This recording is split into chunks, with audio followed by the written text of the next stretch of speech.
Charlottesville, Virginia, home to Thomas Jefferson and the University of Virginia, has a long history of being a voice for freedom.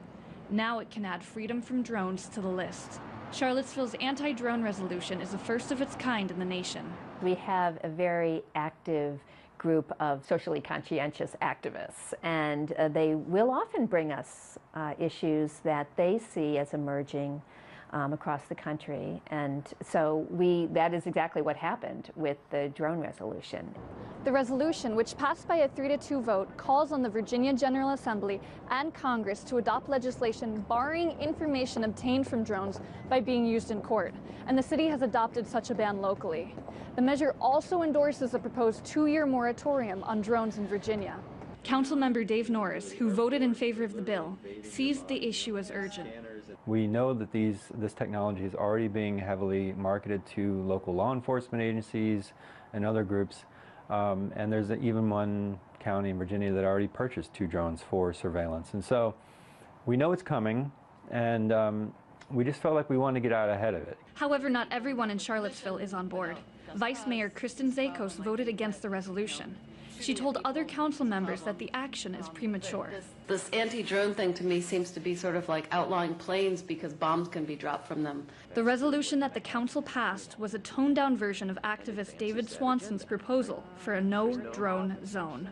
In there, I included a local ban on drone use in Charlottesville, public or private. One thing they added was not a ban on local use of drones, but a commitment from the city that they would never use drones for surveillance or weaponized, should they ever use any drones in any way. The legislation won't prevent federal or state-operated drones from flying over Charlottesville.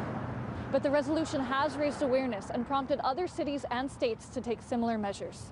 I've heard from city council members in cities large and small, towns I never heard of before, have contacted me asking for a draft resolution. John Whitehead, the original author on the Charlottesville resolution, has now floated anti-drone legislation in all 50 states. We have about 17 states that are considering our legislation, which basically says that any type of domestic drones flown in this country can now have any kind of anti-personnel weapons, 1. And 2, any information that they collect cannot be used against American citizens in a court of law. Since the resolution was passed, lawmakers in other states have begun drawing up their own versions. Currently, 27 states are considering anti-drone legislation. Groups like the Electronic Privacy Information Center have praised Charlottesville for its proactive measures.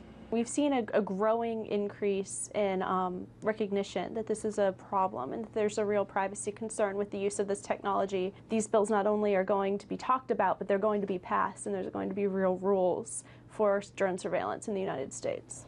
Even though privacy advocates admit that drones have benevolent uses, it might not be enough to outweigh potential negatives. We've survived for millennia without coffee delivered by drones. And, you know, if we have to sacrifice that to protect our fundamental constitutional rights and the future of representative government in this country, you know, I'm willing to do it. And with the proliferation of anti-drone resolutions in the country, this looks like the beginning of a new fight over constitutional rights. In Charlottesville, Justine Underhill, RT.